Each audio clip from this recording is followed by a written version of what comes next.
അസ്സലാമു അലൈക്കും വറഹ്മത്തുള്ളാഹി വബറകാതുഹു. എല്ലാവർക്കും ഷിഫാഉൽ അംറാദിലേക്ക് സ്വാഗതം. എല്ലാവർക്കും വേണ്ടി ദുആ ചെയ്യുക.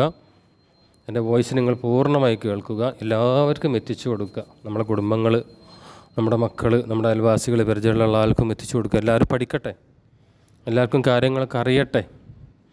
വീണ്ടും ഓരോരോ കാര്യങ്ങളിങ്ങനെ കേൾക്കുമ്പം അത് നമുക്കൊരുപാട് ഉപകാരപ്പെടും. കാരണം മനുഷ്യർ പല രൂപത്തിലും പല കോലത്തിലും പല സ്വഭാവത്തിലുള്ളവരാണല്ലോ. അപ്പോൾ ഒരു മനുഷ്യൻ്റെ സ്വഭാവം ഏത് സമയത്തും അങ്ങോട്ടും ഇങ്ങോട്ടൊക്കെ മാറും.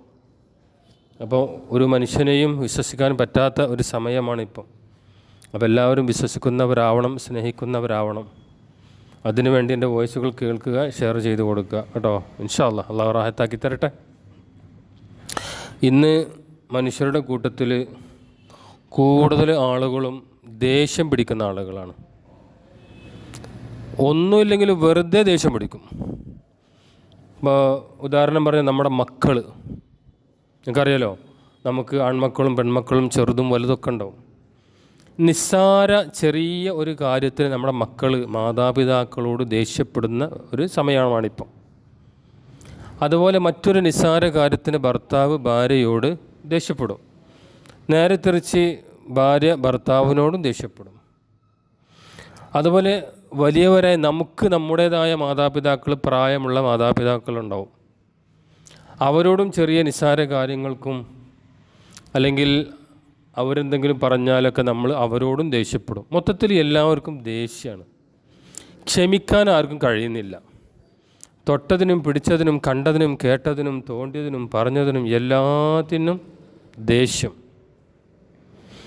ഈ ദേഷ്യം മനുഷ്യന് അത് ശൈത്താനിൽ നിന്നുണ്ടാകുകയാണ്. ഒരു മനുഷ്യനെ ദേഷ്യം പിടിപ്പിക്കുന്നത്, കോപാകുലനാക്കുന്നത് അത് ശൈത്താനാണ്. ഒരു മനുഷ്യനെ എല്ലാ തെറ്റിലേക്കും എത്തിക്കാൻ ദേഷ്യം മതി. കൊലപാതകമുണ്ടാക്കാൻ ദേഷ്യം മതി. ഭാര്യയും ഭർത്താവും പിരിയാൻ ദേഷ്യം മതി. മക്കൾ തെറ്റിപ്പോകാൻ ദേഷ്യം. അങ്ങനെ എല്ലാ പ്രശ്നങ്ങൾക്കും ഒരു കാരണമാണ് ദേഷ്യം.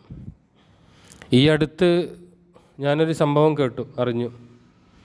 സ്വന്തം ഒരു മകൻ, മൂത്ത മകൻ സ്വന്തം ഉമ്മയെ നെഞ്ചിന് ചവിട്ടി, കാല് പൊക്കി വയറിന് ചവിട്ടി. ആര്? സ്വന്തം മകന്. എന്തിന്?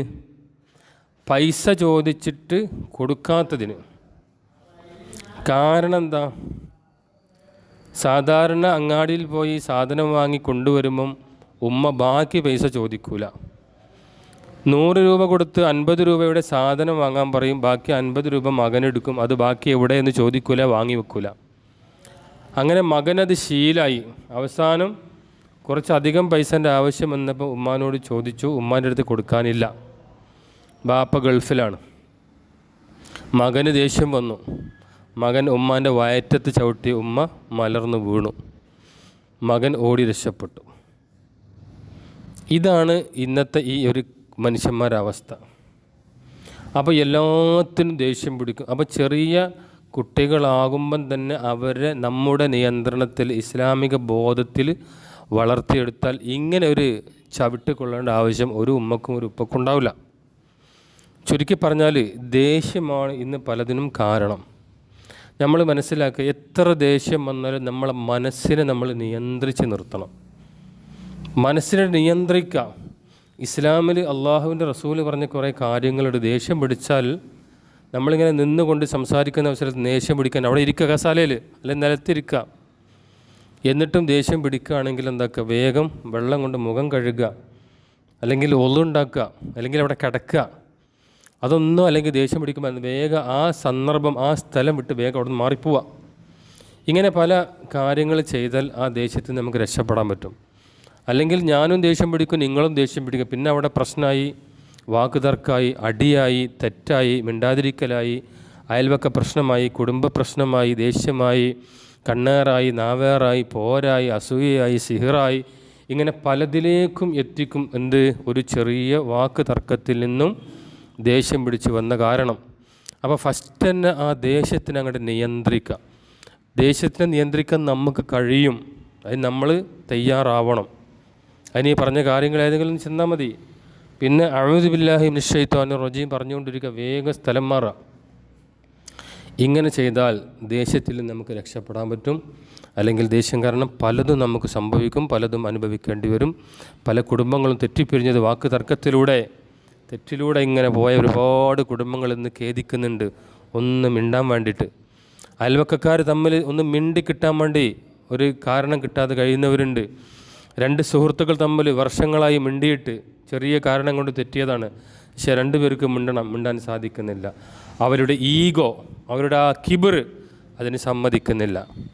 അതുകൊണ്ട് വലിയ ഒരു മോശപ്പെട്ട ഏർപ്പാടാണ് തെറ്റി നടക്കുക, ദേഷ്യം പിടിക്കുക എന്നുള്ളത്. മനസ്സിലായല്ലോ? അതുകൊണ്ട് എല്ലാവരും സ്നേഹത്തോടെ, സന്തോഷത്തോടെ, റാഹത്തോടെ, ഐക്യത്തോടെ, ഒത്തൊരുമയോടെ ഒരു മാലയിലെ തസ്ബീഹ് മണികളെപ്പോലെ, ഒരു ഉമ്മ പെറ്റ മക്കളെപ്പോലെ നമ്മൾ ഒരുമിച്ച് നിൽക്കുക. അത് സ്വന്തം വീടായാലും കുടുംബക്കാരായാലും അയൽവാസികളായാലും ഫ്രണ്ട്സായാലും ആരായാലും സ്നേഹത്തോടെ സൗഹാർദ്ദത്തോടെ ജീവിക്കുക. അതിന് അല്ലാഹു നമുക്കെല്ലാവർക്കും തൗഫീഖ് നൽകട്ടെ. അസ്സലാമു അലൈക്കും വറഹ്മത്തുള്ളാഹി വബറകാതുഹു.